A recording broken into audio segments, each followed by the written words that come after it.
Boa noite, irmãos. O pessoal não vem, então eu vou. Não tem problema. Cheguei para dizer para o pessoal buscar. Eu sei que tem uma goteira aqui, isso atrapalha.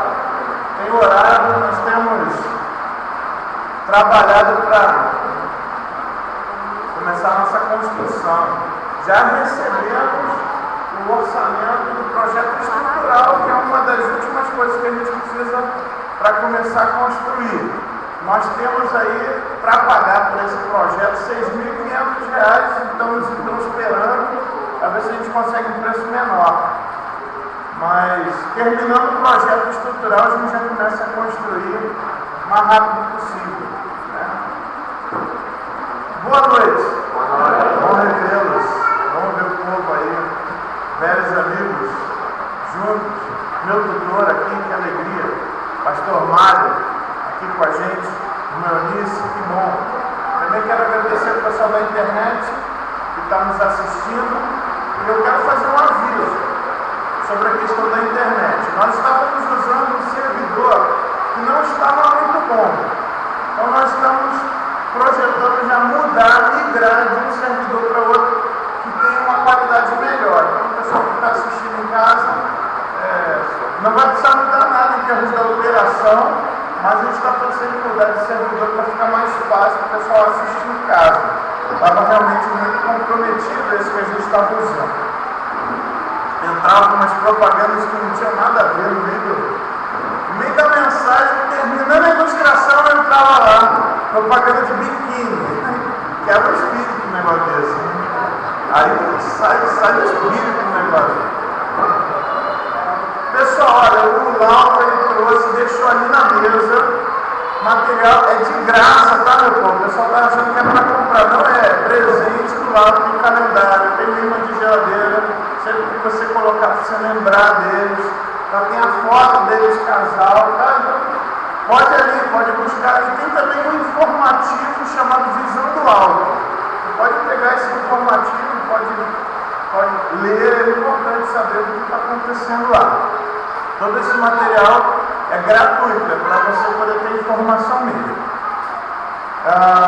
Irmãos, no sábado de manhã, sábado às 11 da manhã, eu quero conclamar toda a igreja para estar aqui. Por quê? Porque nós vamos fazer o nosso faxinão. Lembra que nós combinamos? Nós não vamos investir, gastar dinheiro ainda com uma pessoa para limpar a igreja. Então nós mesmos vamos fazer isso. Sábado, 11 da manhã, eu sei que alguns irmãos estão trabalhando, não tem problema. Mas os demais, vamos vir para cá e vamos ajudar. Tá bom? Quem está conclamando, quem vai estar liderando a equipe é a irmã Luísa. Então ela sai do trabalho dela, já vem direto para cá. Então todo mundo que puder, vem aqui ajudar. Só para ter uma ideia.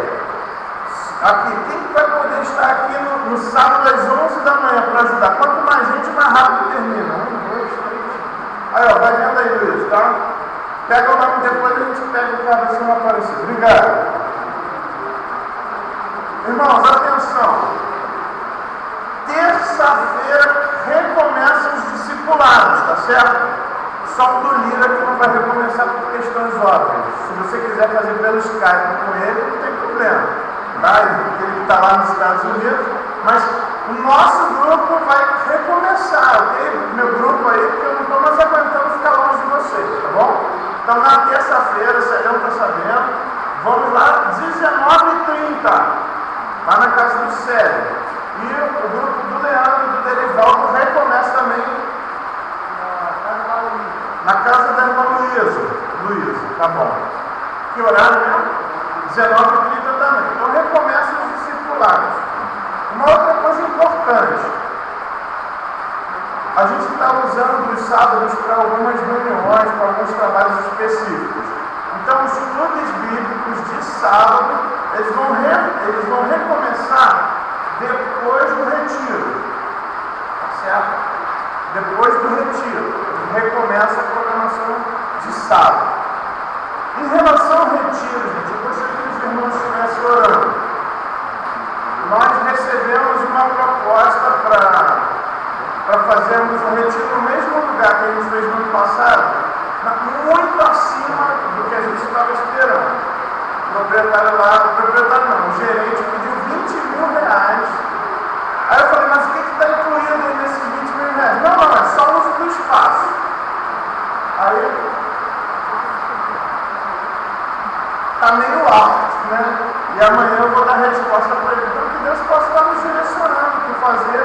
Se você souber de algum lugar que possa receber a nossa igreja, a gente tem por volta de 70 pessoas que dormem no local, mais alguns irmãos que trabalham e vão e vêm. Então, se você souber de algum lugar que tem espaço para lazer, mas que precisa ter um refeitório e um auditório, às vezes o refeitório serve de auditório, mas precisa ter esse espaço ali, porque senão não tem como. Se você souber, procura a gente, tá bom? Procura também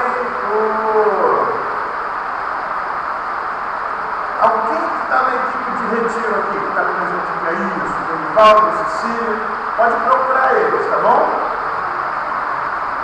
Beleza. Pessoal, é isso. Vamos ficar de pé, vamos orar ao Senhor, vamos agradecer tudo que Ele tem feito por nós.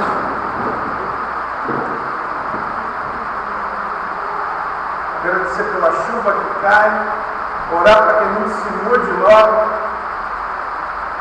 para que nos mudemos o mais rápido possível. Vamos orar? Senhor nosso Deus, nosso Pai, nós queremos te agradecer, Senhor, porque nesse dia, nesse momento, o Senhor nos dá o privilégio de prestarmos um culto ao Senhor. Ó Deus, nós rasgamos o nosso coração na Tua presença. Pedimos a Deus, em nome de Jesus, que o Senhor nos purifique. Confessamos ao Senhor o nosso pecado. Pedimos a Deus que o Senhor nos perdoe, Senhor. E que o Senhor purifique as nossas vidas, Senhor, para que possamos prestar um culto digno da Tua majestade. Ó Deus, dá-nos a postura reverente, dá-nos a condição correta, que possamos, ó Deus, estar aqui concentrados na adoração. Ó Deus, nós te agradecemos e pedimos que o Senhor nos ajude, que o Senhor edifique as nossas vidas nessa noite, mas também, ó Deus, que o Senhor seja glorificado nessa noite. Tu és, Senhor, o principal aqui no nosso meio. Pedimos a Tua misericórdia, que o Senhor fale conosco e que o Senhor seja glorificado. Muito obrigado, Senhor. É no nome de Jesus que oramos. Amém. Dá um abraço aí na pessoa que está do seu lado, cumprimenta ele. Enquanto a equipe vem vindo para frente.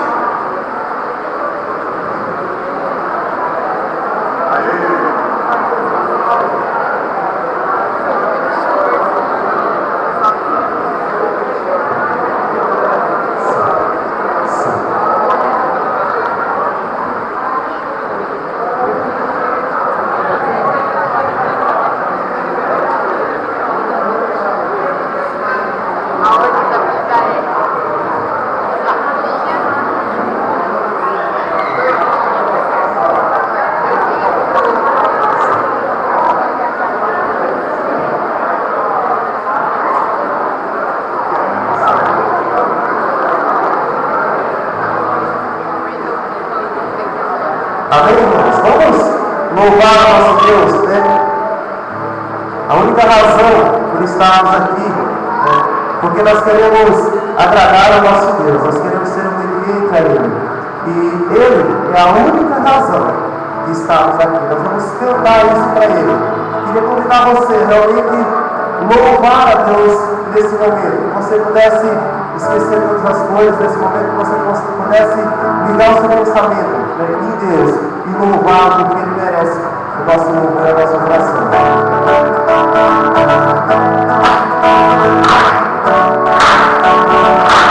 Vamos lá?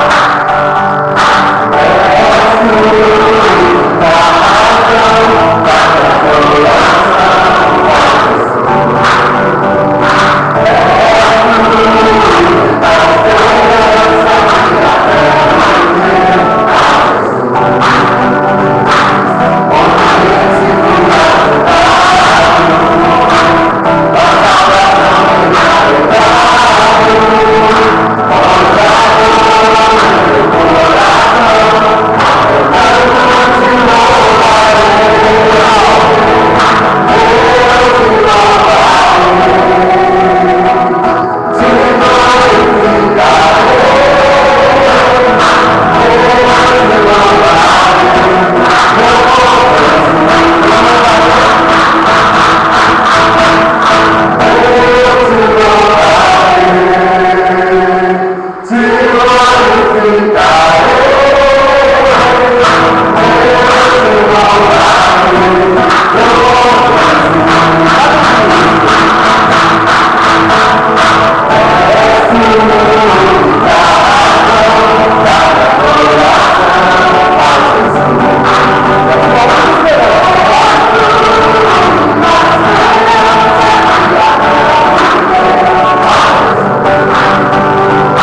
número 338. Tem um versículo aqui, Mateus 21, 22, diz: tudo o que pedirmos na oração, crendo, receberemos. Realmente que você possa acreditar que o Senhor, Ele pode nos abençoar. Nós precisamos crer, precisamos acreditar no que Ele pode fazer por nós.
Obrigado a Deus por esse momento, Senhor.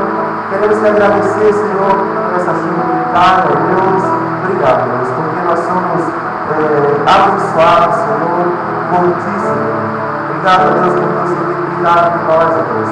Nesse momento, Senhor, a razão de estarmos aqui, Deus, é te agradar, Senhor, é louvar o Senhor, é cumprir, Senhor, o propósito, Senhor, do nosso Deus, Deus, e é adorar o Senhor. Obrigado, Deus, por conosco. Em nome de Jesus. Amém. Você pode sentar, nós vamos cantar o hino 344 para entrar nos dízimos e ofertas. Né? E nós gostamos sempre de lembrar que você possa participar desse momento com alegria, para que você possa entender o que significa esse momento, essa entrega, para que serve. Né?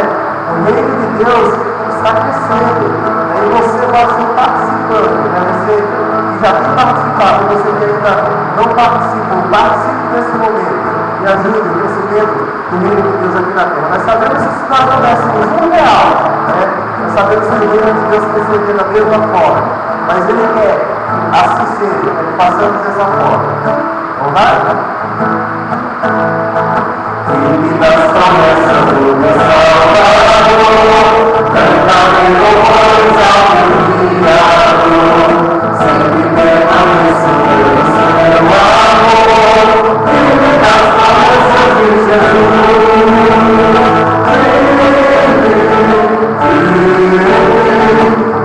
nas promessas de Jesus, eu obedece.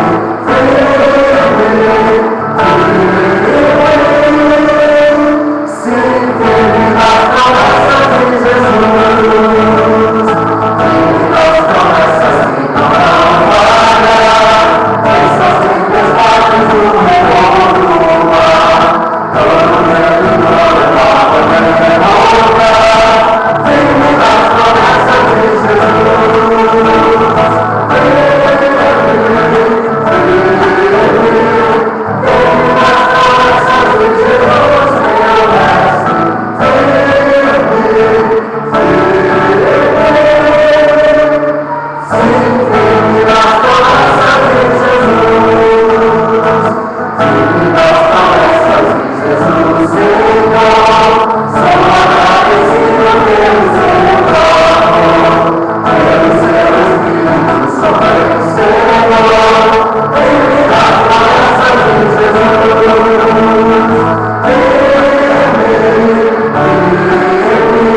viu? Que bom.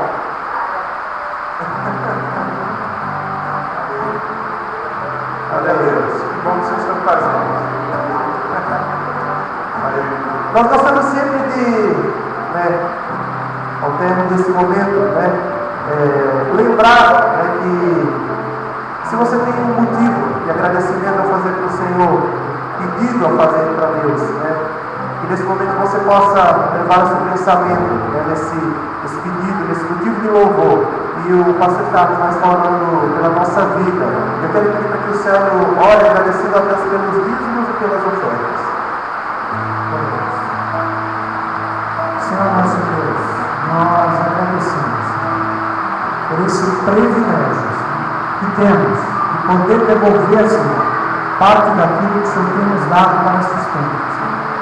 E te pedimos, Senhor, que esse valor levantado, Senhor, seja dirigido, Senhor, para o teu reino, para a tua obra, Senhor. Obrigado, Pai, por todos que colaboraram, Senhor. Em nome de Jesus. Amém.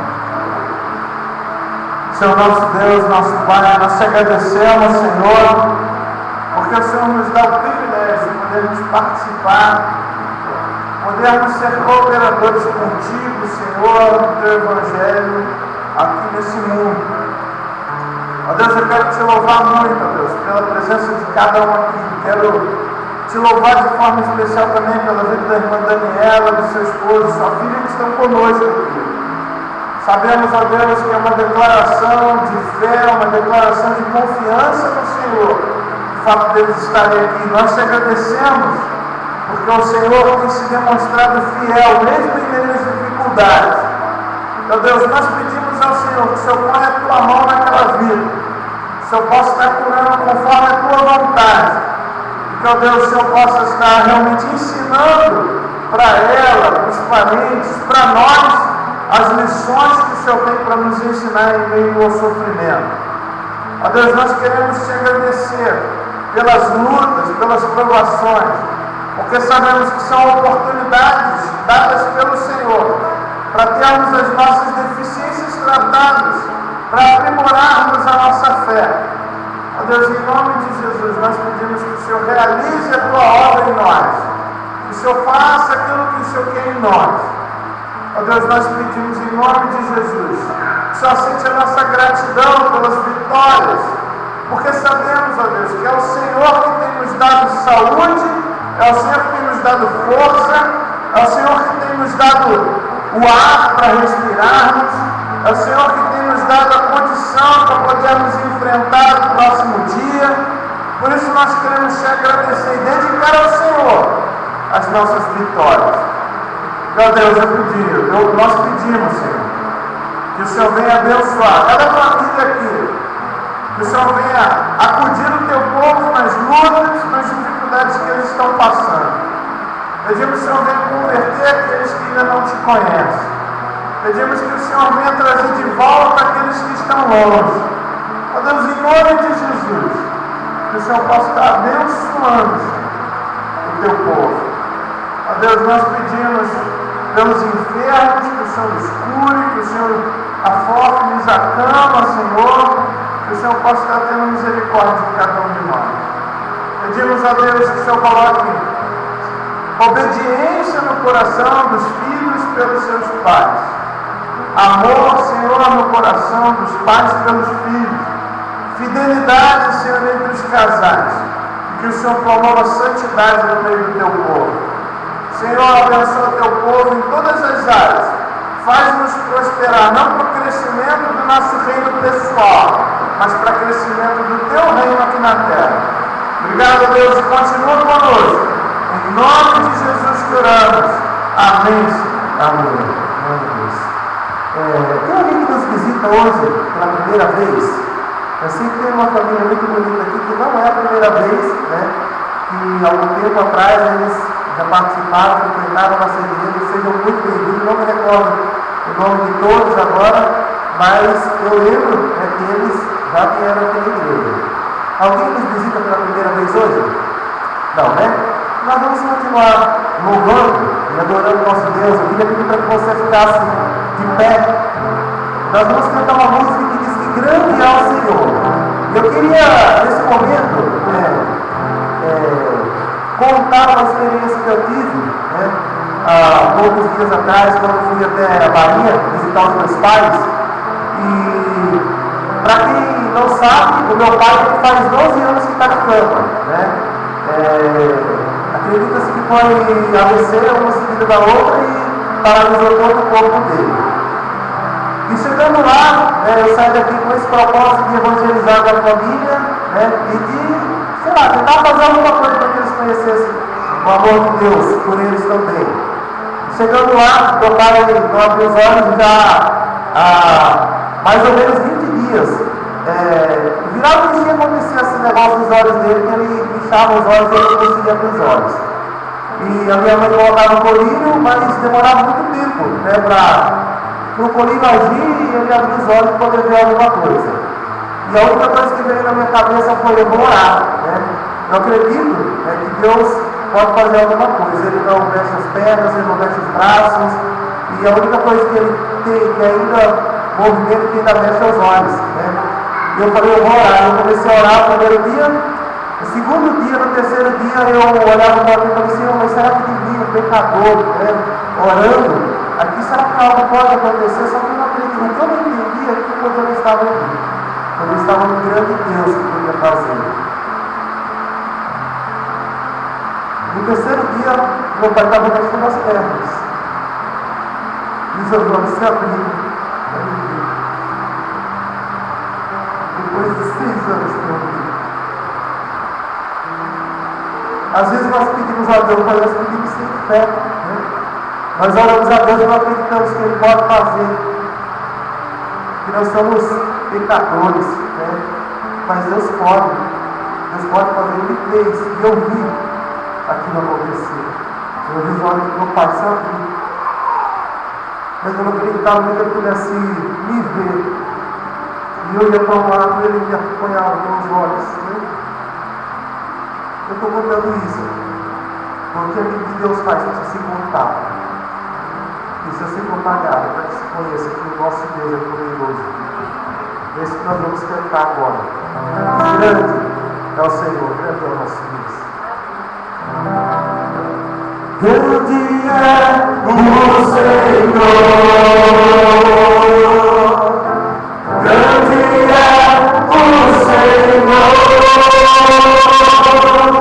Suas grandes obras não têm fim. Seus olhos estão sobre mim. Grande é o seu amor,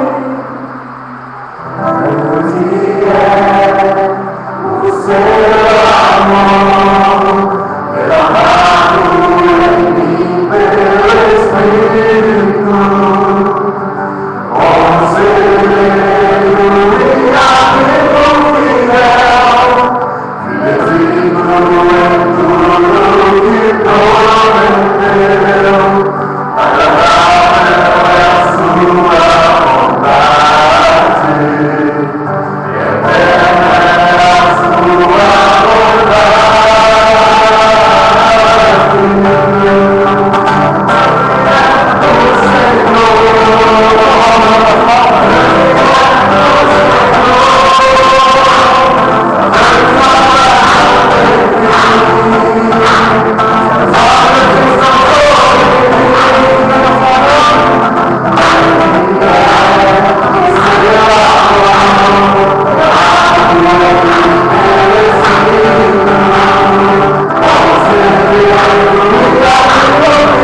exaltado o nome do Senhor. Essa é a próxima música que nós vamos cantar. Deus exaltado.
Senhor, nós temos só que agradecer ao Senhor, Deus. Obrigado pelo privilégio, Senhor, de poder estar aqui, ó Deus, pelo privilégio de poder fazer parte, ó Deus, dessa família tão maravilhosa, Deus, que é o povo do Senhor, Deus. Obrigado, Senhor, porque o Senhor tem nos protegido. Obrigado, Senhor, porque o Senhor tem respondido, Senhor, às nossas orações, ó Deus. Por isso, ó Deus, em Teu nome, Senhor, que nós agradecemos, ó Deus, e pedimos que o Senhor conduza. Continue, Senhor, a conduzir, Senhor, esse culto que é para Ti, em nome de Jesus. Amém, Senhor. Pode sentar.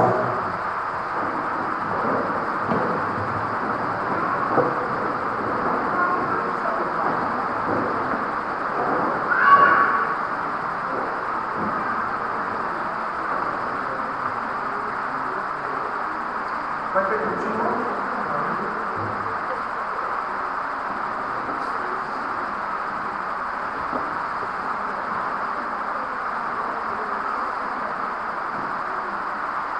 Era uma vez, lá no interior do Rio de Janeiro, uma família muito pobre, mas muito honrada.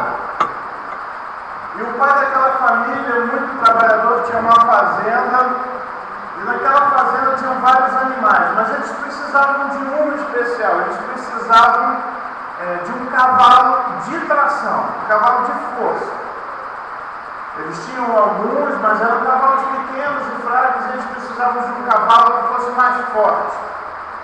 E, por causa de tantas tarefas, o dono daquela fazenda, que era um homem muito respeitável, o seu João, ele não tinha condição de sair, andar algumas horas, aí era meio-dia de caminhada para chegar até a cidade, e lá, no dia da feira, vendia-se de tudo. Talvez o pessoal aqui de cidade pequena pode lembrar como as feiras o pessoal vende de tudo mesmo, até bicho vendia assim, cavalo, vaca, essas coisas todas. Então o seu João chama o seu filho, o Joãozinho. Fala, filho, olha, eu não posso ir até a cidade, mas eu vou colocar aqui nessa sacola as nossas economias dos últimos anos. E você vai até a cidade, você vai comprar um cavalo de força. Você conhece, você já sabe que tipo de bicho é. Mas eu tenho uma recomendação, filho, presta muita atenção. A feira, ela é naquela rua que você sabe onde é. Eles vão te oferecer de tudo. Mas eu digo uma coisa grave, isso que eu vou falar. Não compre na última barraca. Não compre naquela última barraca que vai ter um senhor que ele sempre passa a perna nos outros. Não compre. Não compre. Por mais que seja atraente, não compre. Então o filho ouviu a instrução do pai. Então o Joãozinho pegou lá a sua bolsa, botou a sua botina, pegou seu chapéuzinho, colocou e foi em direção à cidade e foi caminhando. Então já imaginava que tipo de bicho ele ia comprar e ele lembrou claramente da ordem que o pai colocou para ele, ó, filho, não compra naquela última barraca, não compra naquele último senhor. Depois de bastante tempo, várias horas caminhando, a fazenda dele ficando bem distante ali da fazenda de Corá, ficava distante da cidade, ele chega até a cidade. A feira estava naquele auge do seu movimento, o pessoal vendendo de tudo, verdura, legume, galinha, pato, vaca, vendendo boi, vendendo tudo, negociando, vendendo grãos, vendendo alimento, arroz, feijão, milho. E ele foi naquelas pessoas que vendiam animais. Ele, moço, o senhor tem cavalo para vender? Eu tenho cavalo para vender. São 600 contos de réis. Era muito dinheiro. Era quase tudo que ele tinha. Se ele comprasse por aqueles 600 contos de réis, ele não ia ter condição nem de comer direito naquele dia. Então, tá bom, eu vou continuar vendo.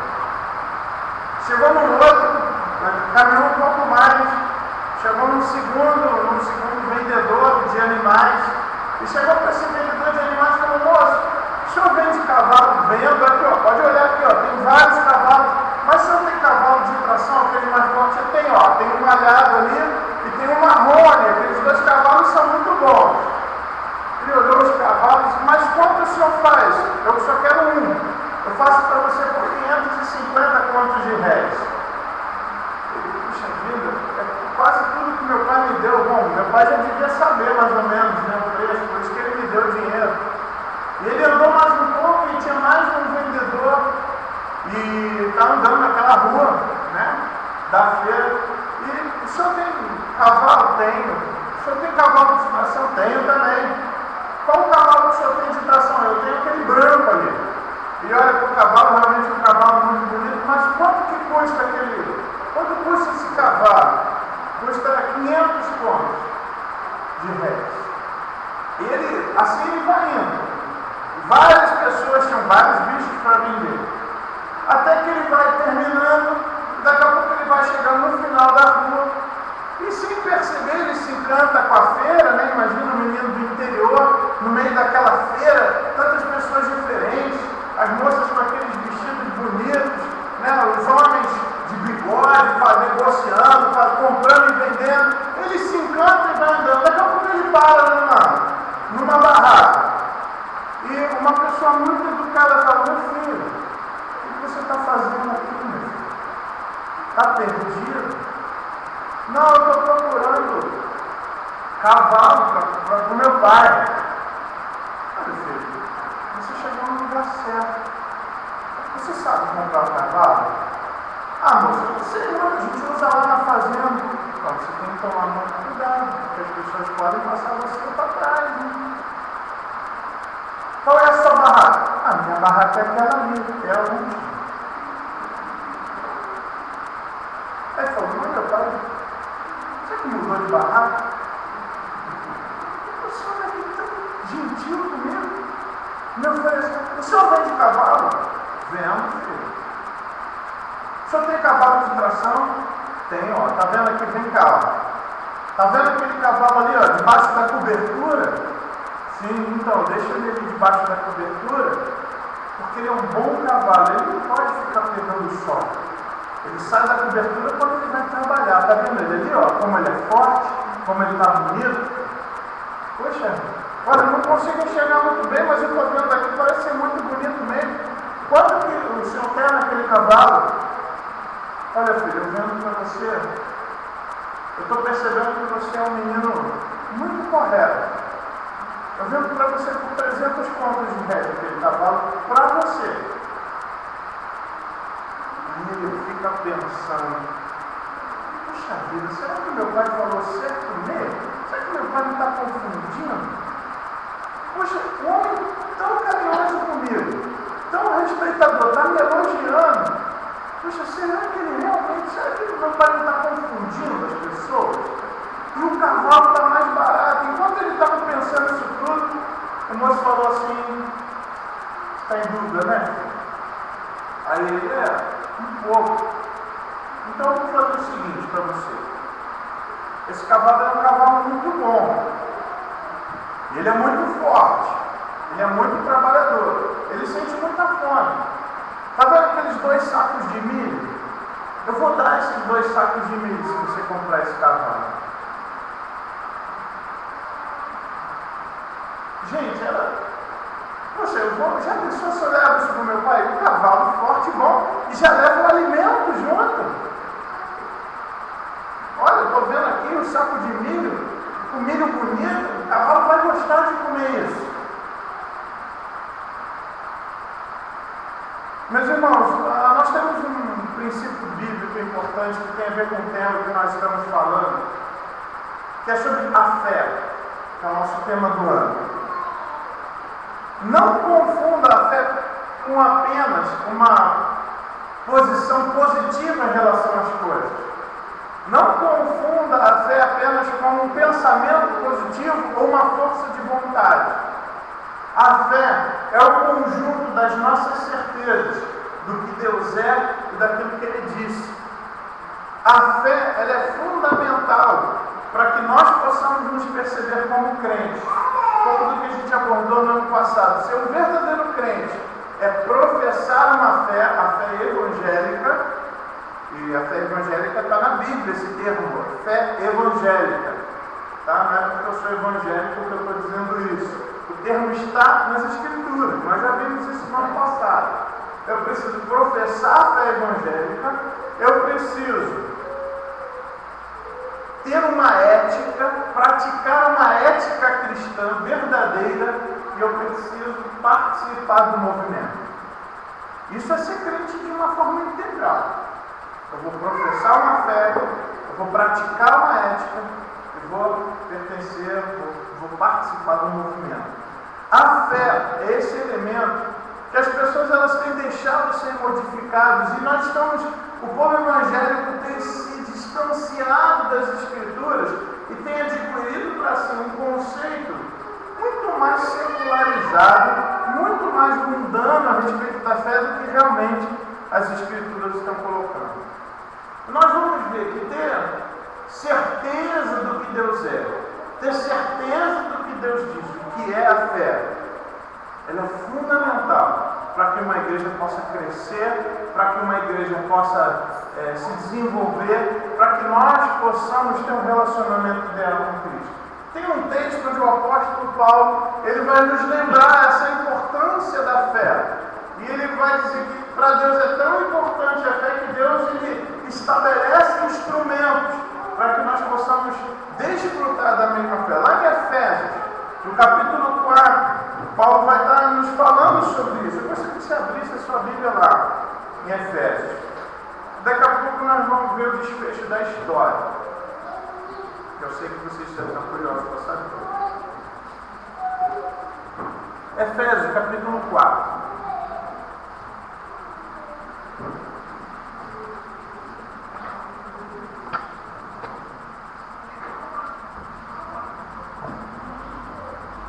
Mas antes de ler o texto, vamos orar mais uma vez. Vamos pedir para que Deus fale conosco. Baixe sua cabeça nesse momento, por favor. Olha ao Senhor você individualmente. Peça a Deus, Senhor, por favor, fale comigo nessa noite. O Senhor usa, Senhor, o pregador para falar comigo.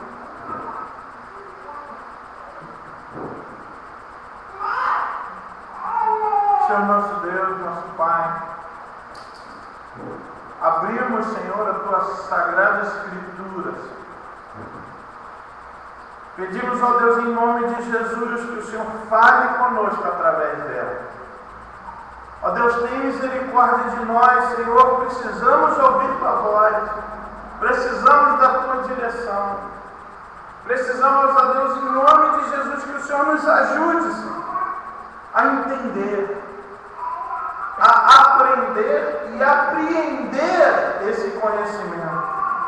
Ajuda-nos, Senhor, a não apenas conhecermos o que está escrito aqui, mas que o Senhor nos dê a oportunidade de vivenciarmos essas verdades em nossa própria vida. Tem misericórdia, Senhor, do pregador, Senhor. Ele é falho, ele precisa da Tua capacitação. Pedimos que o Senhor o use, Senhor. Em nome de Jesus oramos. Amém. O apóstolo Paulo, na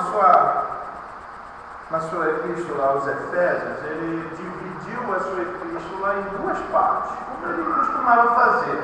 Do capítulo 1 até o final do capítulo 3 é a parte teórica, é a parte da nossa posição, aquilo que nós temos que saber sobre quem nós somos.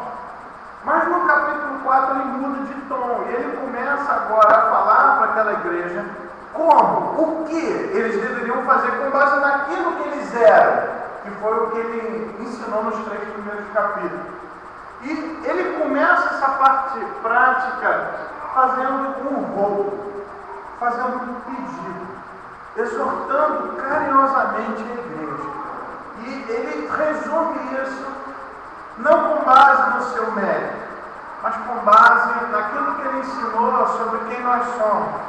Ele diz lá: rogo-vos, pois eu, não o super apóstolo, não porque eu estou mandando porque eu sou pastor, eu, o prisioneiro do Senhor, o prisioneiro no Senhor, eu rogo que você viva de modo digno, que andeis de modo digno, de modo coerente com a vocação que vocês foram chamados e que no momento vocês aceitaram esse chamado.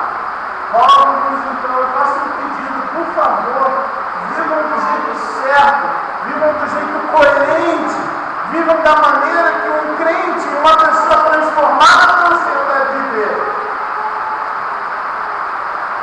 E aqui ele vai dar algumas ilustrações dessa vida, esse caminhar deve ser com toda a humildade e mansidão, com longanimidade, suportando-vos uns aos outros em amor. Aqui é importante, ele vai falar, devemos ser humildes, totalmente humildes e mansos. Como é fácil nós perdermos a mansidão com o nosso irmão. Irmão, nós temos vivido um momento onde existem muitos crentes que racham igreja, que saem de igreja, porque eles não conseguem conviver com seus pais. Eles não conseguem conviver com aqueles que talvez até não gostassem dele. Mas, irmãos, ser crente é viver com quem não gosta da gente. Irmãos, nós não podemos esquecer quem nós somos e que nós temos que andar do modo correto. Nós temos que andar com humildade e mansidão. O que nós vemos são crentes orgulhosos. Ah, eu não sei do jeito que eu quero, não brinco mais. Orgulhosos, não mansos, não humildes. Ah, aquela pessoa não falou comigo direito, eu não vou mais naquela igreja.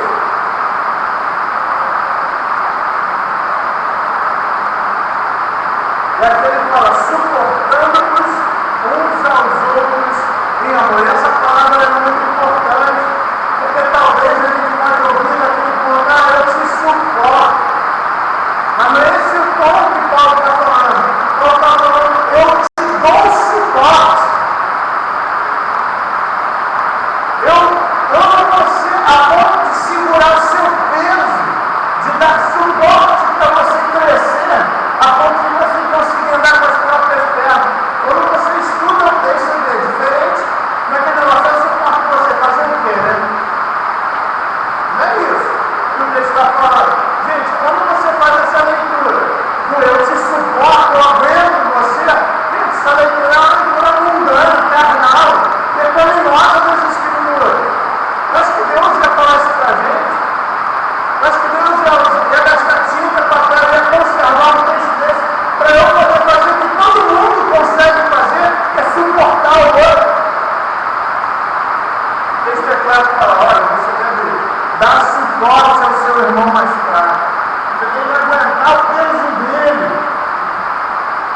não por obrigação, mas você deve fazer isso por amor. Meus irmãos, nós vivemos no Serra Negra num contexto, um monte de igreja começou rachando. Nós tivemos na quinta-feira um momento tão bom. Nós tivemos a primeira reunião lá na Colina dos Ipês, onde nós queremos começar um plano de pregação. Irmãos, o ambiente era de fraternidade, não é? Era um ambiente de carinho, onde as pessoas estavam ali, nós somos uma equipe, participamos de uma igreja. A nossa igreja, assim, ela não vai se dividir, ela vai multiplicar-se.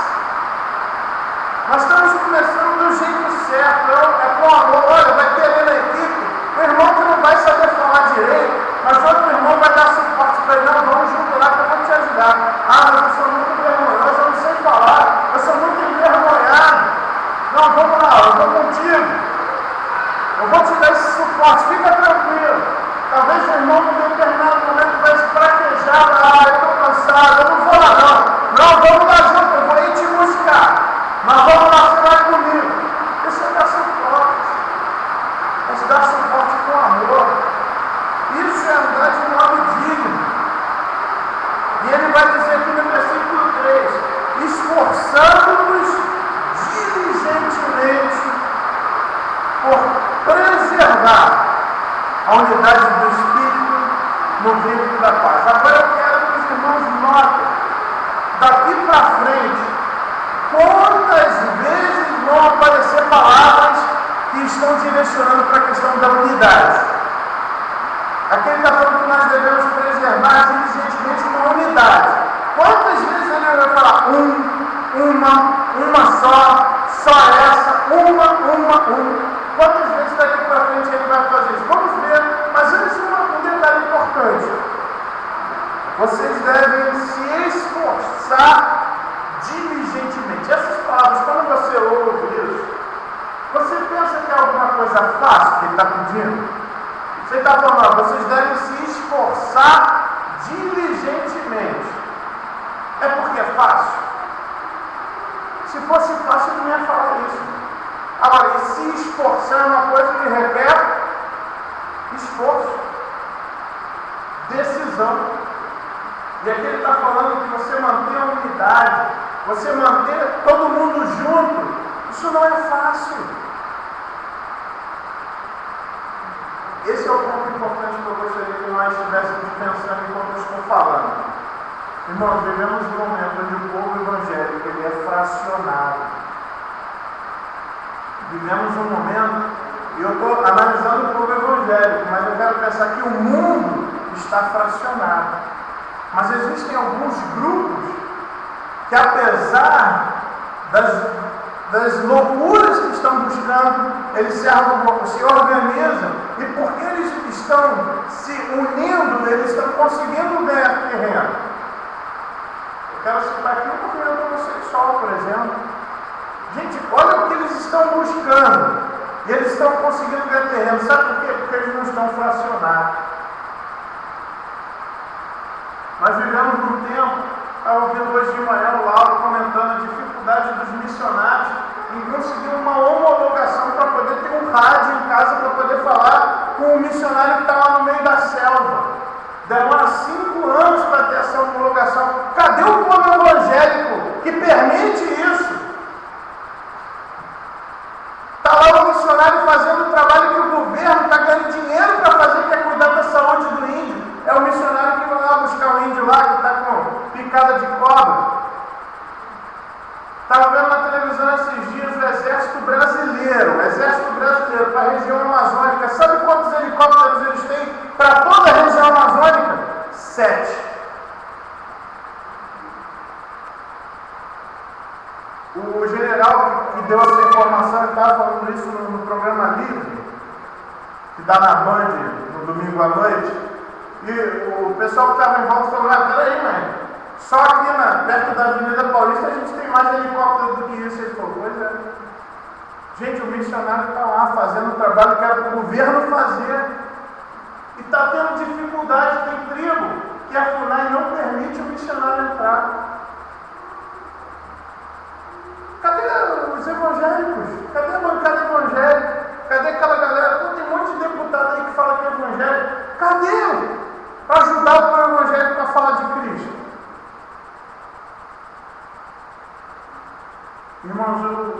essa mensagem, é por isso que nós escolhemos esse tema do ano fé. Porque a fé evangélica ela é uma só. E ela precisa, no coração de cada um de nós, ser a mesma. Precisamos crer nas mesmas coisas.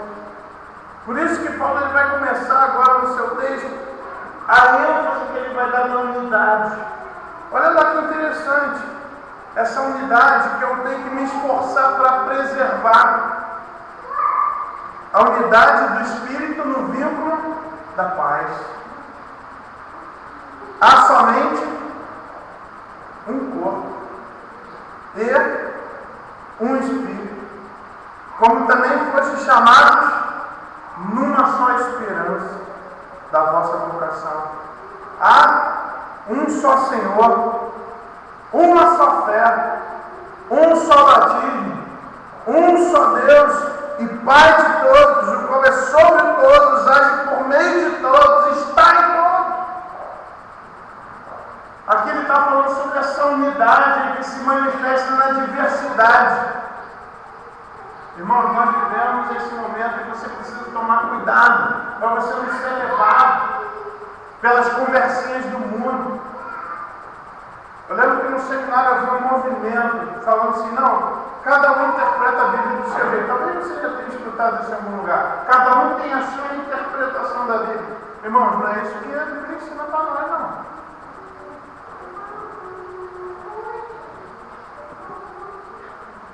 A Bíblia diz que a palavra de Deus ela é boa quando ela é interpretada de forma adequada. Se eu não interpretar do jeito certo,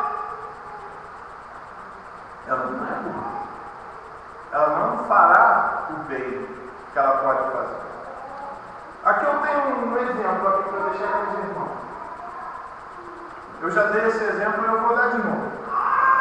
Os irmãos sabem o que é isso? Aí eu venho aqui, Rafa, por favor. Para você, deixa eu bem cá perto, porque senão o pessoal da internet não usa. Aí meu pai fica doido em casa, você sabe o que eu falo. Para você, o que é isso aqui? Um apagador. Isso, obrigado. Vem cá, Nath. Não, fica aqui, irmão. Fica aqui, querido. Fica bonito, levanta e bota aqui. Vem cá. Vem cá, Natália, por favor. Vamos supor que a Natália pensa diferente. É uma suposição, eu sei que você pensa. Mas vamos supor, eu pergunto para a Natália, o que é isso aqui para você? É um negocinho de tirar migalha de pão. Negócio de tirar migalha de pão, que passa em cima da mesa. Não é isso? Aí, então, peraí, nós temos a opinião A e temos a opinião B sobre esse objeto. Irmãos, a lógica, ela é algo lindo. E ela nos dá apenas as seguintes opções. Ou ele está certo e ela está errada, ou ela está certa e ele está errado, ou os dois estão errados. Agora, é impossível na lógica os dois estarem certos sobre esse mesmo objeto se a opinião deles é diferente sobre esse objeto. Entenderam isso? Gente, quem pode tirar essa dúvida para a gente? Quem seria a melhor pessoa para dizer para a gente que objeto é esse? Olha, eu sei que o Lúcio é uma pessoa muito importante, mas ele não é a maior autoridade no assunto. Sabe qual é a maior autoridade no assunto? A pessoa que fez esse objeto. Ele fez, ele deu um nome que ele quis dar para esse objeto. E eu tive a oportunidade de pesquisar, gastei algum tempo para saber que objeto é esse. Infelizmente a irmã não está correta. O irmão acertou. Esse é um apagador de quadro branco. Agora eu não podia falar, não, essa é a sua opinião. Que lindo, é isso aí, é verdade para você, então é verdade, coisa linda. Não é isso! Obrigado, gente. Deus abençoe, obrigado. Não dá para os dois estarem certos. Quando a opinião deles é uma opinião objetiva sobre determinada coisa, é diferente. É igual ao texto bíblico. O texto bíblico ele vai ter uma interpretação correta. E quem vai saber a interpretação correta é o autor que escreveu. E ele vai demonstrar as suas intenções ao longo da sua carta. Por isso o contexto é tão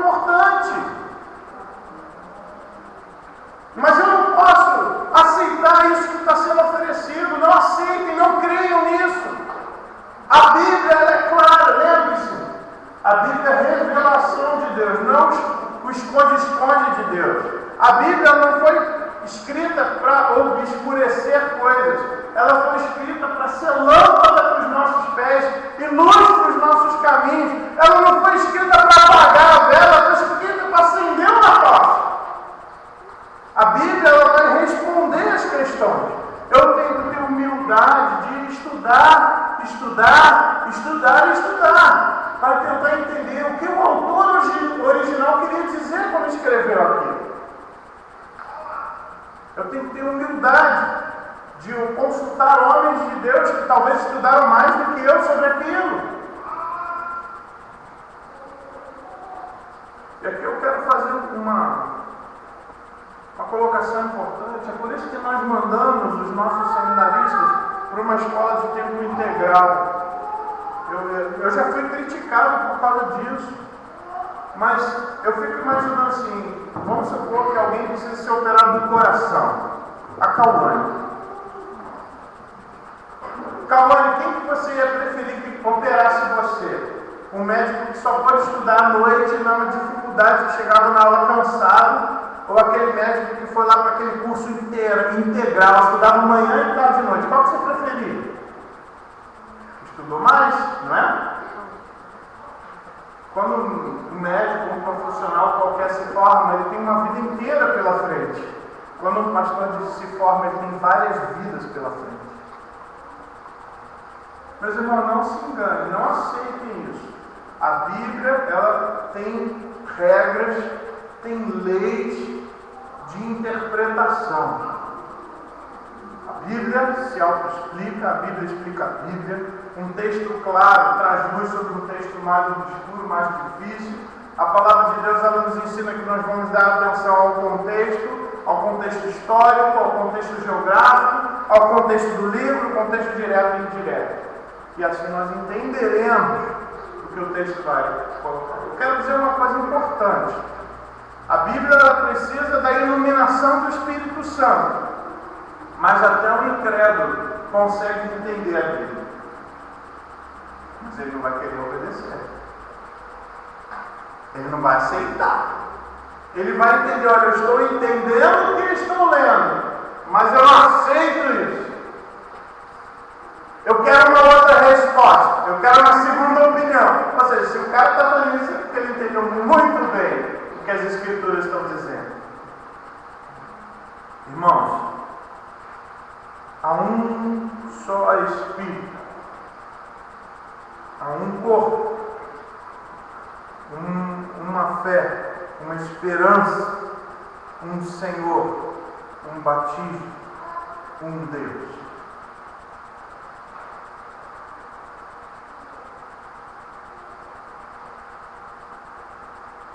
Por que a nossa igreja quer investir na questão do estudo, do ensino?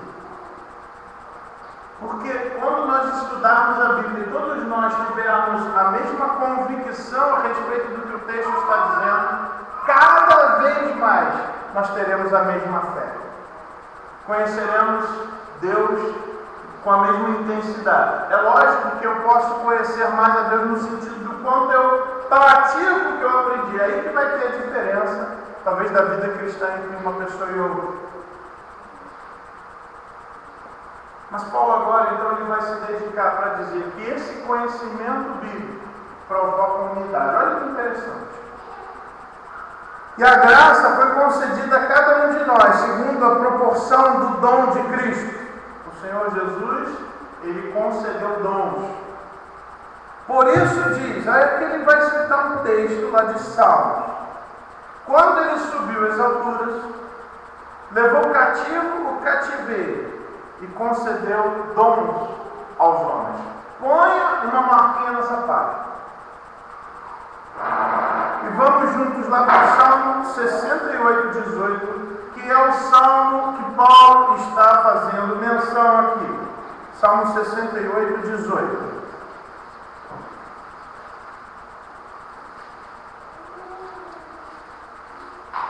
Alguém pode ler para mim bem alto? Tu subistes ao alto, levastes cativo ao cativeiro, recebestes dons para os homens e até para os rebeldes, para que o Senhor Deus habitasse entre eles. Olha que interessante. Na minha está dizendo isso. Subiste às alturas, levaste cativo o cativeiro, recebestes homens como dons, até mesmo rebeldes, para que o Senhor habite no meio deles. Recebeste homens como dons, até mesmo rebeldes. Eu estava no meio dessa turma.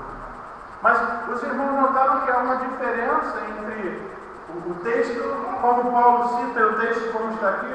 Notaram alguma diferença? A citação de Paulo parece diferente, mas isso tem um propósito. Olha, voltando lá, Efésios 4:8 diz: quando ele subiu às alturas, levou cativo o cativeiro e concedeu dons aos homens.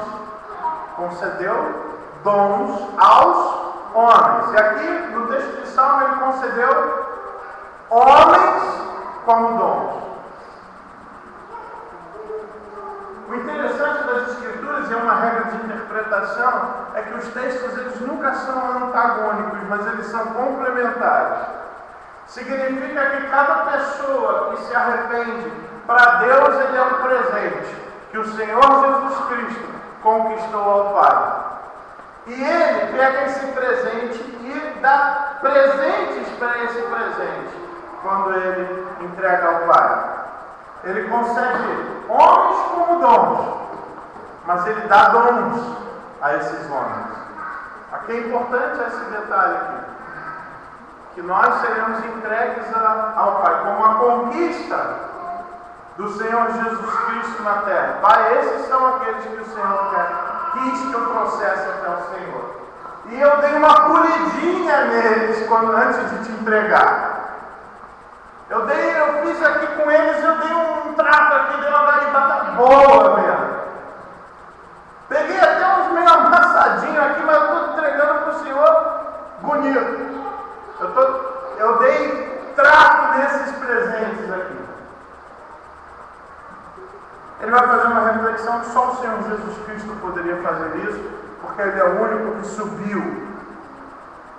Ora, o que quer dizer subiu, senão que também havia descido até as regiões inferiores da terra? Aquele que desceu é também o mesmo que subiu acima de todos os céus para encher todas as coisas. Então, o Senhor Jesus Cristo, Ele fez o seu trabalho de forma completa na terra.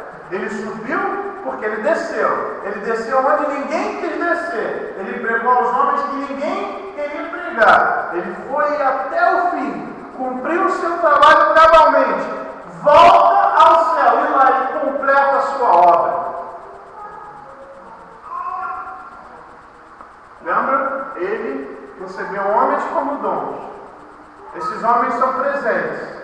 E Ele concede presentes para esses que são presentes. Olha lá, versículo 11. E Ele mesmo concedeu uns para apóstolos, ou enviados, ou missionários, outros para profetas, pregadores, outros para evangelistas e outros para pastores e mestres. Me parece então que esses homens, Deus, Ele dá um presente para esses homens serem um presente nas mãos de Deus. E Deus então Ele dá esses dons a esses homens. Ele capacita esses homens aqui, ele está citando todos os dons, mas aqui ele está citando alguns dons especiais que envolvem dons de liderança. E ele vai citar esses dons de liderança porque ele tem um propósito aqui. Ele vai dizer, Ele mesmo concedeu uns para apóstolos, outros para profetas, outros para evangelistas, outros para pastores e mestres. Para que Ele concedeu isso? Para que Ele deu esse presente para esses presentes? Para que Ele deu essa capacidade para essas pessoas?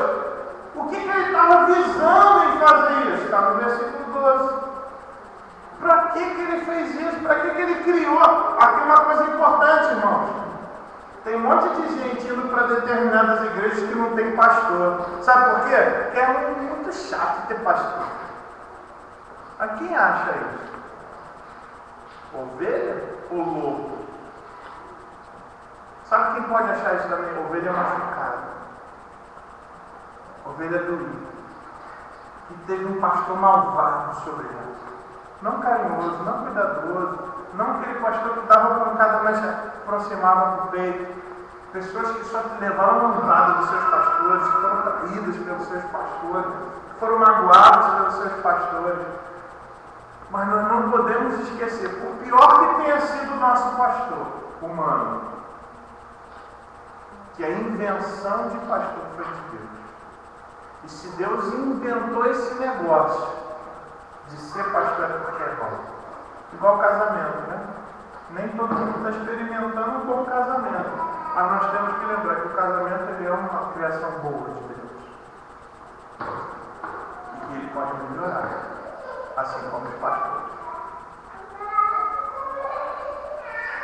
Deus, ele inventa os pastores, os profetas. Ele inventa os apóstolos. Ele inventa para quê? O que ele estava visando? Com vistas ao aperfeiçoamento dos crentes, dos santos.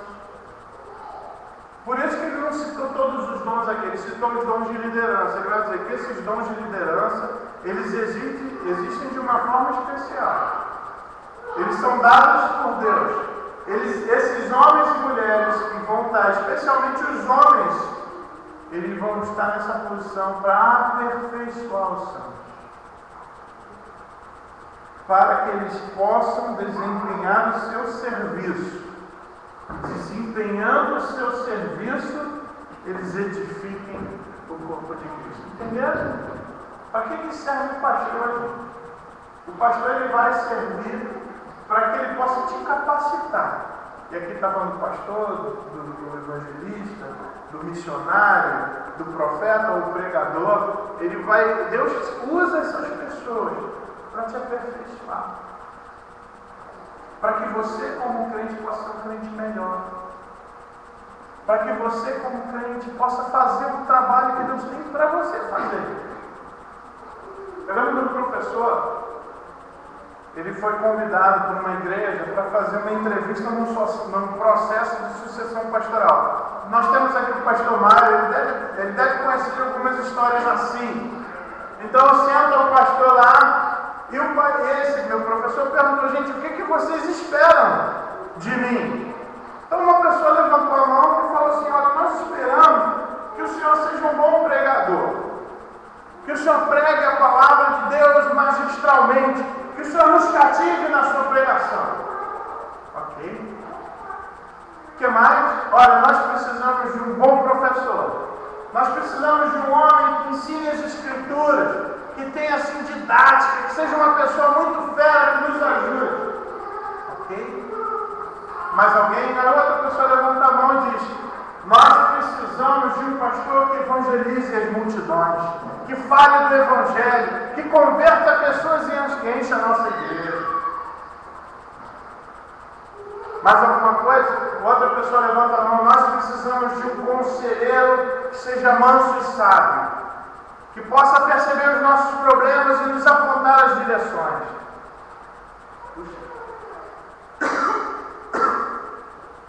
Mais alguma coisa? Aí outra pessoa levantou a mão, e outra depois dela, e mais outra e outra. E esse professor falou: irmãos, olha, eu agradeço o convite, obrigado por terem pago a minha passagem, mas eu estou desqualificado. E talvez a única pessoa que se qualifique para esse cargo seja o Senhor Jesus. Porque você quer uma pessoa com todos os dons e que faça todo o trabalho que vocês têm que fazer. Não é isso que vocês têm que esperar de um pastor. Vocês têm que esperar de um pastor que ponha vocês para trabalhar. Porque até a administração tinha que ser bom também. Porque era uma igreja muito grande, tinha uma escola, tinha um centro médico, então nós precisamos de um pastor que administre todo esse patrimônio. Não estou qualificado para isso não. Vocês precisam de alguém que capacite vocês para o trabalho. Talvez a única pessoa que poderia sentar naquela cadeira, na cabeça daquela pessoa, era o Senhor Jesus Cristo, era o único capacitado para aquilo. Paulo está ensinando aqui, a palavra do Senhor para mim e para você, para que existem os pastores? para aperfeiçoar os santos. Lembra que nós falamos, quando nós estudamos Tiago, que todos nós temos deficiências? Você lembra disso? E que Deus ele vai usar uma série de coisas para que nós possamos ser perfeitos, íntegros, em nada deficientes. Essa palavra perfeita é a mesma palavra que está aqui, aperfeiçoamento. Ou seja, a função dos pastores, Deus vai usar até os pastores para trazer o crente à perfeição. Perfeição não no sentido de ele não ter pecado, mas no sentido de ele estar completo para trabalhar. Para que os santos desempenhem o seu serviço. E assim, a igreja, o corpo de Cristo, seja edificado. Irmãos, isso faz parte da nossa fé. Minha função aqui não é fazer o trabalho de cada um de vocês, mas é ensinar vocês a fazer. Cansem-me nessa tarefa. Tive a oportunidade na quinta-feira de falar isso. Irmãos, eu não vou estar aqui neste ponto de pregação sempre. Isso é trabalho de vocês. A minha função é treinar vocês para fazer esse trabalho. Mas eu não posso estar em tudo. Eu não posso entender de construção, eu não posso entender de CTL, eu não posso entender de ponto de pregação, eu não posso entender de todas essas coisas, todas essas tarefas. Agora eu tenho que entender de como que vocês podem fazer esses trabalhos da melhor forma possível. E é isso que eu vou fazer. É isso que a nossa equipe vai fazer. Treinar vocês. Até quando? Olha que legal. Quando que a gente vai poder entrar de férias? Os pastores, os apóstolos, os missionários? Até que todos cheguemos à unidade da fé. Irmãos, deixa eu colocar uma coisa aqui com muito carinho, muito amor para os irmãos. Eu gostaria que os irmãos não me entendessem mal. Eu acredito que a fé no Senhor Jesus Cristo ela é algo que mata a nossa sede.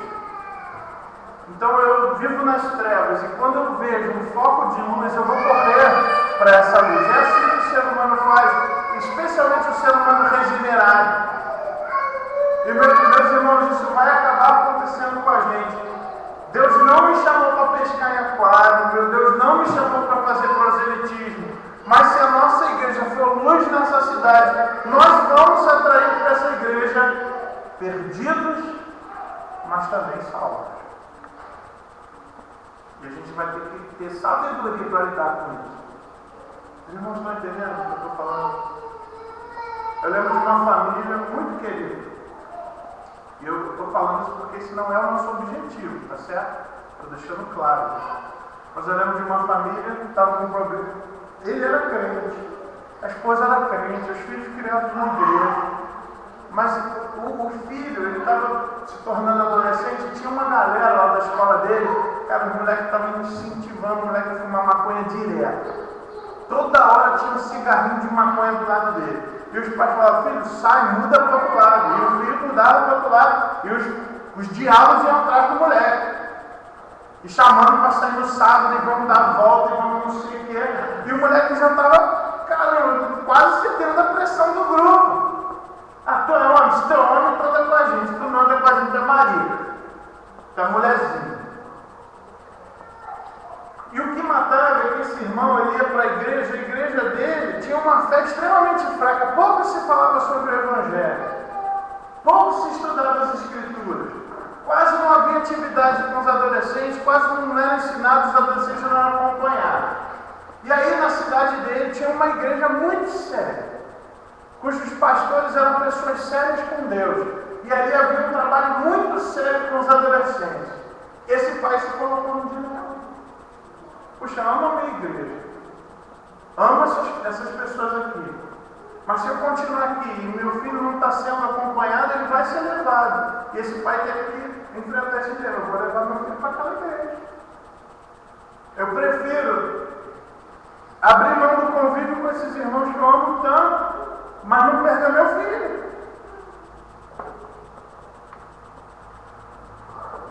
E uma coisa nós temos colocado, irmãos, e eu vou repetir, não é nosso objetivo isso. Mas nós oramos, eu nesse grupo aqueles que o Senhor quer. Como o Senhor fez lá em Atos, que dia a dia o Senhor ia trazendo aqueles que iam sendo salvos. E que nós possamos ser, que a nossa fé seja uma fé sólida, uma fé boa, que seja uma fé evangélica de verdade, a ponto das pessoas passarem, ouvirem e se sentirem alimentadas e falar: gente, era isso que eu estava precisando. Irmãos, isso vai acontecer se a nossa fé for uma fé única, uma fé baseada nas Escrituras. Isso vai matar a sede do povo. E o povo vai falar: é isso que eu preciso ouvir. Gente, eu lembro as primeiras vezes, quando eu vi uma exposição bíblica, mas uma exposição bíblica correta, quando aquilo entrou nos meus ouvidos, gente, era isso que eu precisava, era essa explicação que eu queria. Eu entendo esse texto. Talvez eu senti aquilo que o eunuco sentiu na carruagem. Olha, o Felipe correndo lá, ele está entendendo. Olha, mas como eu vou entender se ninguém me explica? Sobe aí. Você lembra da situação? Olha, eu estou entendendo o que eu preciso fazer para ser batizado. Olha, vamos lá, segue aí, eu estou entendendo isso. Esse é o Cristo que eu queria saber quem é. E a minha oração é para que nós possamos ser como igreja, que a nossa fé seja uma fé bíblica, que nós possamos ser unidos na mesma fé, na fé correta, de tal forma que a nossa luz brilhe tanto, que aquelas pessoas que estão vivendo em trevas ou que estão vivendo na penumbra sejam atraídas para ela. Não porque a nossa juventude vai para o boliche, não porque tem encontro de casal legal, não porque tem churrasco dos homens direto, mas porque a palavra que é pregada é vivida. E essa palavra vivida faz efeito na gente e as pessoas vão ser atraídas por isso. Deus vai ter prazer de conduzir pessoas para cá. Até quando então que eu tenho trabalho? Até que todos cheguemos à unidade da fé. Mas não apenas a unidade da fé. Ele vai atrelar a fé ao conhecimento. Até que todos... A unidade da fé ela está ligada ao pleno conhecimento do Filho de Deus. E como nós vamos conhecer o Filho de Deus? Se não com base nas Escrituras. Eu não vou conhecer, você não vai conhecer o Senhor Jesus Cristo com base na minha explicação, com base no que eu sei ou na minha experiência. Você vai conhecer o Senhor Jesus Cristo com base nesse livro.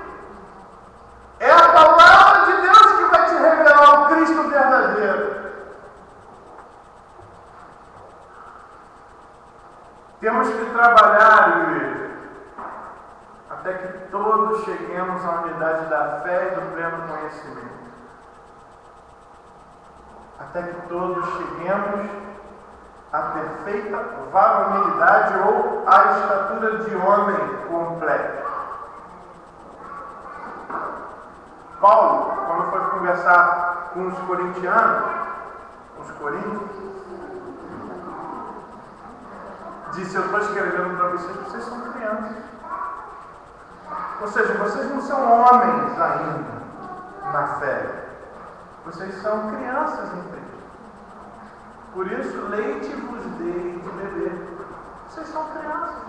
Porque se vocês estão brigando por picuinha, se vocês estão rachando a igreja, se vocês não seguem uma autoridade, se não sabem o processo para julgar uma questão, se vocês estão achando bonito o filho pegar a esposa do pai, se vocês não sabem fazer assim a direita, tem todos os problemas do meu filho. Vocês estão tendo esse problema. Gente, vocês são crianças. Agora, se eu sei o que fazer diante dessas dificuldades, é porque eu não sou mais criança, mas eu sou maduro na fé. Uma vez, alguns amigos vieram brincar comigo. Pastor, você ia ficar escandalizado se a gente fizesse a determinada coisa lá? E eu expliquei para ele: olha, o escândalo significa que você me fez tropeçar. Essa é a palavra escandalizo do grego. Eu faço você tropeçar. Se você me fez tropeçar, é porque eu sou um fraco. O escândalo é para os fracos. Quando vem o negócio, nossa, mas e agora? O que nós vamos fazer? Isso é atitude de menino. Agora, o varão, ele sabe o que fazer. Aí eu expliquei isso para eles. Eu não fico escandalizado. Eu exorto. O escândalo é para os fracos. Os maduros exortam. Se eu ver vocês fazendo isso, eu não vou ficar escandalizado. Eu simplesmente vou fazer assim, ó, vem aqui, meu irmão, eu preciso falar alguma coisa para você. Ele diz, pastor, não quer isso não, né? Só vou chamar você, irmão, vem aqui um segundinho, né? Já chega. O escândalo, a queda é para os meninos. Ele vai dizer isso. Que nós temos que trabalhar todos juntos, caminhando na mesma fé e no conhecimento pleno do Senhor Jesus Cristo, até que nós possamos crescer e sermos maduros como o nosso irmão mais velho. Você lembra lá em Romanos 8, 28 e 29? Você lembra lá que ele diz que, por quantos que de antemão conheceu, também os predestinou para serem conformes do seu Filho, a fim de que ele seja o primogênito entre muitos irmãos. O Senhor Deus nos predestinou a crescermos e nos tornarmos maduros como nosso irmão mais velho, Jesus. Ele é o nosso modelo, Ele é a nossa inspiração, Ele é o nosso alvo. Eu quero ser como Jesus. E todos nós que temos a mesma fé, não vamos querer ser como o pastor Charles. Nós vamos querer ser como o pastor Charles se ele for igual a Jesus. Se naquele ponto o pastor Charles for como Jesus, eu vou imitar ele. Foi isso que Paulo disse, sejam meus imitadores, como eu sou de Cristo. Então eu quero ser como o Luan, naquele ponto que o Luan foi igual a Jesus. Eu quero ser igual ao Kleber, naquele ponto que o Kleber é igual a Jesus. Eu quero ser igual a Vê, naquele ponto que a Vê é igual a Jesus. Eu quero imitar ela. E quando isso acontecer, nós não seremos mais como meninos, agitados de um lado para o outro e levados ao redor por todo vento de doutrina. Aparece uma doutrina, corre aquela igreja para aquela doutrina. Daqui a pouco aparece uma outra nova. Isso acontece direto. Aí corre todo mundo para aquela outra nova. Numa hora, uma pessoa que é cheia do Espírito, ela vai ter a gargalhada do Espírito. Aí corre todo mundo para lá, para dar a gargalhada do Espírito. Daqui a pouco não é mais uma gargalhada do Espírito, é o choro do Espírito. Aí corre todo mundo lá, todo mundo vai chorar, para dizer que é espiritual. Daqui a pouco é a lagartixa do Espírito, fica colado na parede. Daqui a pouco é esse cachorro, tem que andar no chão latindo. Isso é coisa de criança, de ser levado por esses movimentos. Aquele que é maduro, ele sabe o que a Bíblia diz, e a Bíblia é sempre a mesma. E ela vai dizer sempre a mesma coisa para nós, as ênfases que nós temos que ter. E é isso que nós vamos perseguir. A igreja deve ser contextualizada assim, na sua proclamação, mas nos seus princípios, ela vai ser tradicional. Ela vai ser avivada na sua prática. Nós vamos vibrar pelo Evangelho. Nós vamos vibrar pelo Evangelho, igual quando eu vejo alguns caras vibrando pelo seu time de futebol. Eu não vou citar times aqui, ok? Para não profanar a mensagem. Mas eu gostaria de ver alguns caras crentes vibrando pelo Evangelho como eles vibram pelo time dele. Estava lá no Ciandrique comprando carne, aí estava um moleque com a camisa do Corinthians. Eu estou dando testemunho, então eu tenho que dizer. E aí o cara fala assim, você é corintiano? Ele falou, eu sou corintiano roxo escuro. Ó. Nisso o pai dele foi um excelente discipulador, né? Nesse mesmo dia, encontrei uma outra pessoa, o filho estava sentado no carrinho. Eu falei, como é que você está? Quanto tempo? Você está me enrolando, você não aparece lá na igreja, coisa e tal. E aí, caramba, como é que esse moleque está grande? E aí, rapaz, tudo bem? Você gosta do Palmeiras? Aí eu pensei assim, né? Primeiro eu pensei, coitado, mas depois eu pensei assim, cara, eu gosto do Palmeiras, o Palmeiras é o meu time da segunda divisão, eu torço pelo Palmeiras. Mas você vê, o assunto do menino é isso. Por que esse é o assunto do menino? Porque aquilo está dentro da cabeça dele. Já pensou se esse moleque fosse filho de um crente real? O que ele falaria para mim? Tu já ouviu falar de Jesus?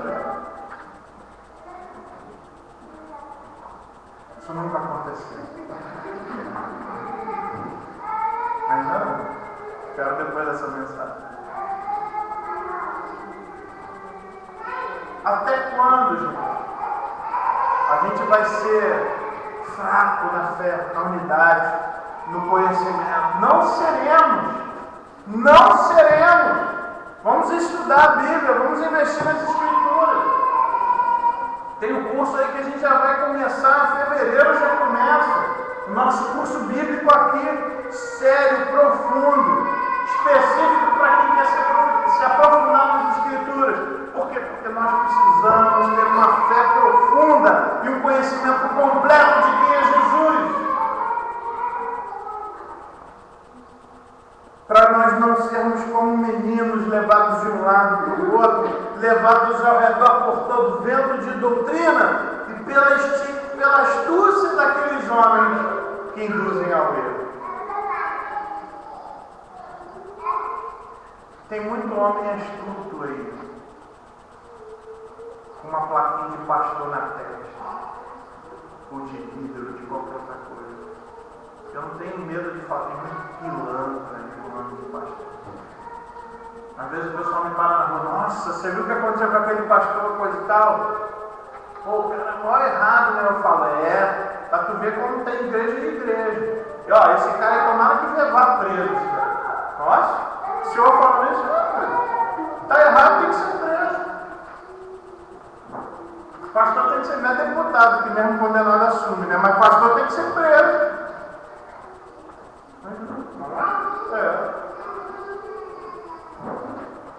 Tem muita gente que é levada porque ele esquece do que o mestre nos disse para fazer. Eu vejo pessoas que cometem erros bobos, sabe por quê? Porque esqueceram o que leram ou não deram crédito à ordem, à direção e ao conselho que Deus concedeu. É o que mais acontece. Não é à toa que o Senhor Jesus Cristo ele vai dizer: errais por duas coisas. Não conhecerem as Escrituras e nem o poder de Deus. Se vocês conhecessem as Escrituras, vocês não iam errar. Se vocês soubessem do poder de Deus que vocês dizem que seguem, vocês não iam errar. Vocês erram porque vocês não conhecem as Escrituras e nem o poder de Deus. Irmão, nós não podemos errar nisso.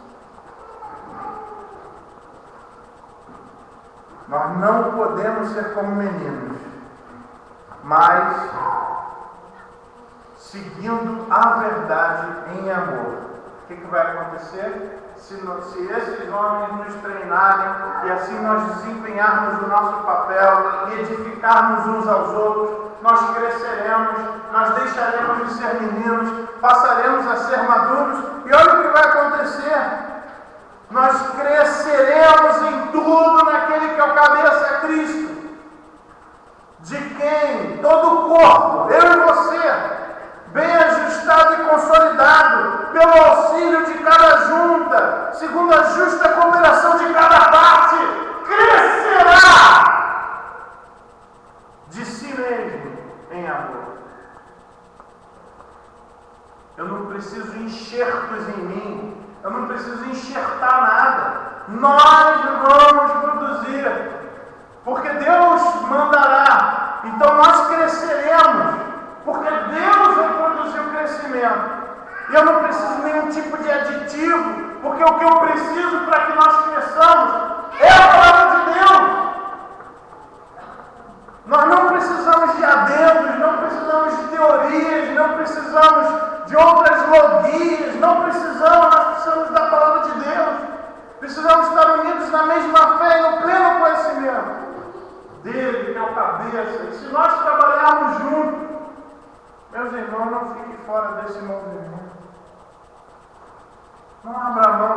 verdadeira. Não se contente com uma fé fracote. Não se contente com isso. Busque a excelência. Que a sua fé seja uma fé excelente, uma fé verdadeira, pautada nas Escrituras. Isso vai te ajudar a errar menos, a ser vitorioso, a mostrar o poder de Deus para o teu vizinho. Irmãos, os nossos conhecidos, eles estão querendo ver a nossa coerência. Eles estão querendo ver se é verdade aquilo que nós dissemos que acreditamos. E se nós mostrarmos que somos coerentes nas nossas convicções, somos verdadeiros na nossa fé, nós cresceremos.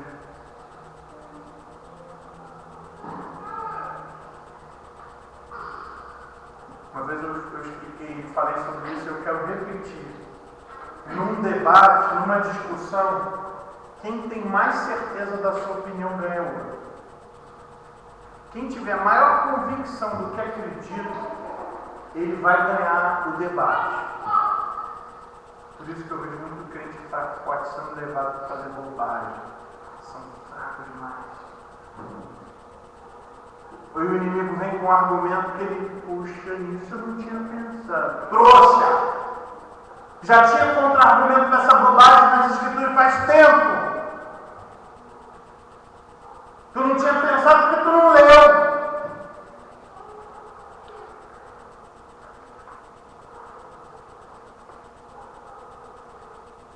Todo mundo tem que trabalhar, gente. Isso é uma questão importante. É no auxílio, na justa cooperação de todo o povo, de cada parte, pelo auxílio de toda a junta.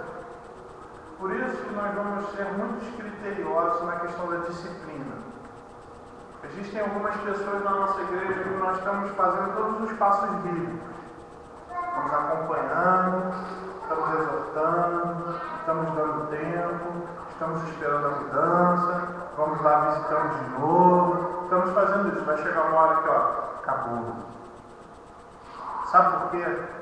Porque não vai ser um que não quer levar Deus a sério que vai queimar todo mundo que está querendo levar Deus a sério.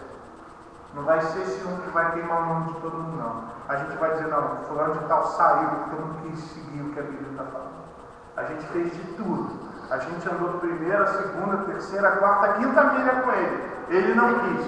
Ele tomou sua decisão.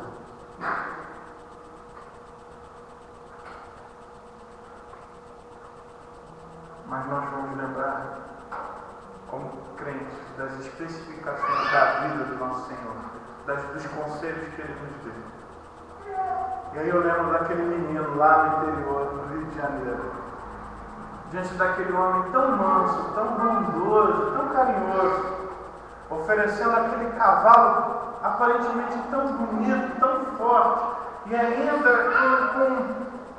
com mais aquela promoção que eu posso levar, além do cavalo, eu ainda posso levar o alimento para esse cavalo, e meu pai vai ficar feliz.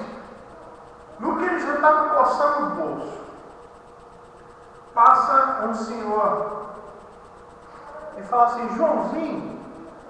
Ele vira e era o seu Benedito, que era vizinho do pai.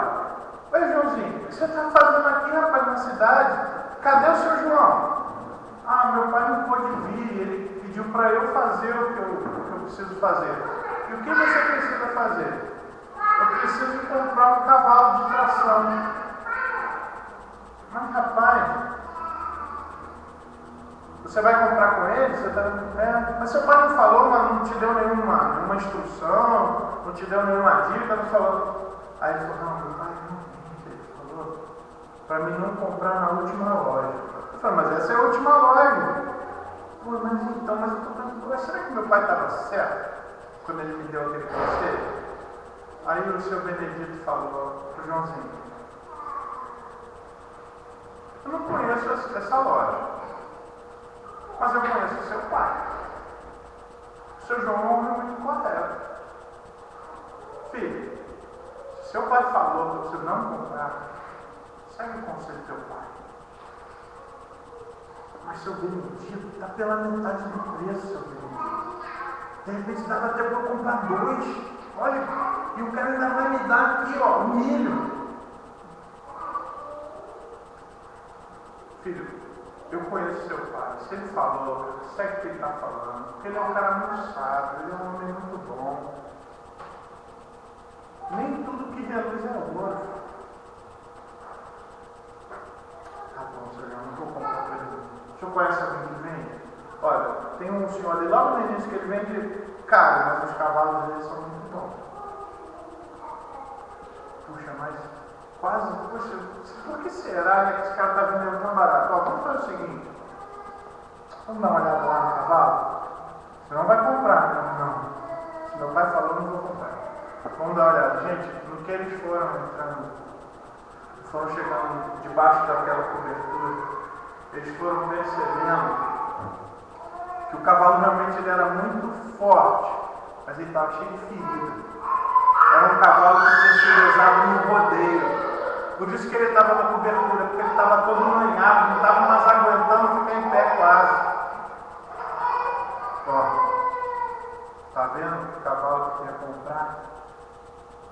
Puxa vida, mas ia ser com o cavalo e o milho. Olha, aquele milho ali eu sei que espécie dele, é daquele milho que nem galinha gosta de comer, mas vai ficar podre esse milho. Sei que o menino, antes de voltar para o início da rua, aquele senhor já tinha saído de perto, ele pega o milho, e quando ele faz assim no milho, cheio de bicho dentro do milho. E o senhor estrategicamente deixou a parte mais melhorzinha assim por cima, para parecer que o milho era bom. Aí o seu Benedito falou, tá vendo? Pô, ainda bem que eu segui o teu pai. Ele falou, pô, ainda bem que o seu Benedito passou por aqui, seu Benedito, porque eu já estava quase comprando. Por isso que eu falei, olha, eu não conheço esse homem, mas eu conheço seu pai, eu sei que o que ele fala é correto. Diz a história que esse menino voltou e comprou o primeiro cavalo, não teve dinheiro para comer, mas agora em cima do cavalo ele volta mais rápido para casa. E chegando em casa, o pai falou, rapaz, eu já estava olhando esse cavalo fazia tempo. Esse cavalo malhado é o melhor cavalo que tem. Tu comprou naquela primeira barraca, não foi? Como é que você sabe, pai? Aquele cara, ele sabe cuidar de cavalo, aquele cara é bom. Eu já estava de olho nesse cavalo fazia tempo. Talvez você já entendeu o paralelo que essa história quer nos mostrar. A gente vai ter um monte de coisa, o pessoal vai te dizer, olha, faz isso que é melhor. Olha, igreja, falta só esse domingo, vai dar certo. Depois você compensa isso daí. Põe para gravar, depois você olha lá na internet. Gente, se Deus falou, faz do jeito que Deus está falando. Vai ser melhor. Realmente, nem tudo que reluz é ouro. Nem tudo que parece bom é bom mesmo. Se Deus falou, segue aquela direção. Talvez não vai parecer ser muito bom, mas faz. Isso é fé. Isso é fé. É crer naquilo que eu não vejo. Ter certeza naquilo que eu só espero. É firme fundamento das coisas que se esperam. É prova das coisas que não se veem. A fé é um salto no escuro nos braços de Deus. Quem não tem fé não salta, mas também não é abraçado. Baixe sua cabeça nesse momento. Vamos ter um tempo de reflexão.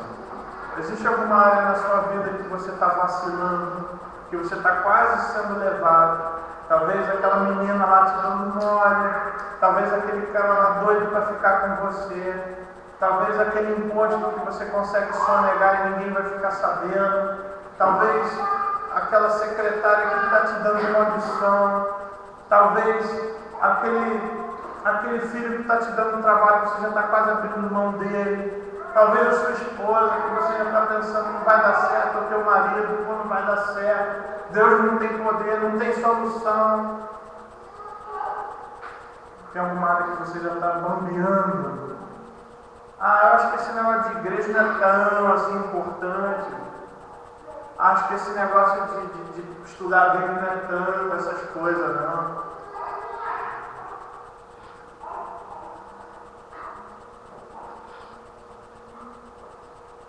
Eu creio que o que o Senhor disse é a verdade. Eu creio. Diga isso para o Senhor no seu coração. Senhor, se o Senhor disse, é verdade. Por mais que os meus olhos não vejam, por mais que a minha mente não alcance, se o Senhor disse, é verdade. Eu creio no que o Senhor falou. Talvez você vai ter que ir nessa oração falar: Senhor, me perdoe, Senhor, porque eu estou quase resvalando, mas nessa noite eu creio no que o Senhor disse, eu creio nas tuas promessas, eu creio na tua palavra, eu creio que o que o Senhor disse é verdade. Eu creio que o que o Senhor é verdade. E eu creio que o Senhor é muito mais do que eu consigo perceber. Senhor nosso Deus, nosso Pai, tem misericórdia de nós. Aumenta-nos a fé. Aumenta o nosso conhecimento do Senhor, mas não apenas o conhecimento teórico, mas o conhecimento de vivência contigo. Tem misericórdia de nós, Senhor. Somos fracos e pequenos.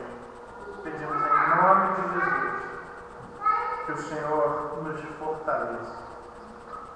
Todos nós precisamos disso. E, ó Deus, que o teu povo seja unido na tua palavra, na observação das tuas escrituras, no zelo, na conservação dos princípios da tua palavra.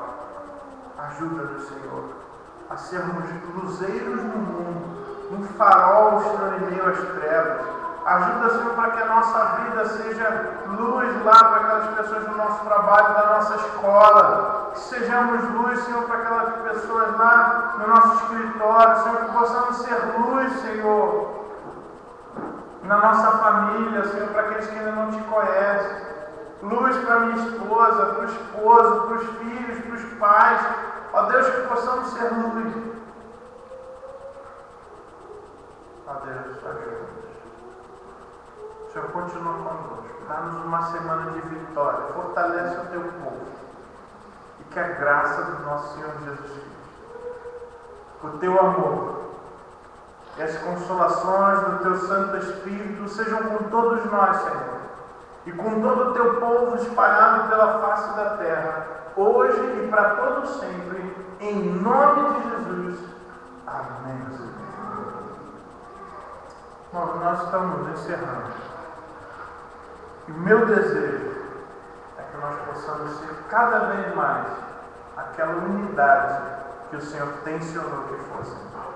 E nós vamos diligentemente, nós vamos nos esforçar para sermos essa unidade que o Senhor quer que sejamos. Amém? Amém? Amém. Irmãos, uma oração silenciosa. Estamos encerrados. Que Deus abençoe cada um dos irmãos.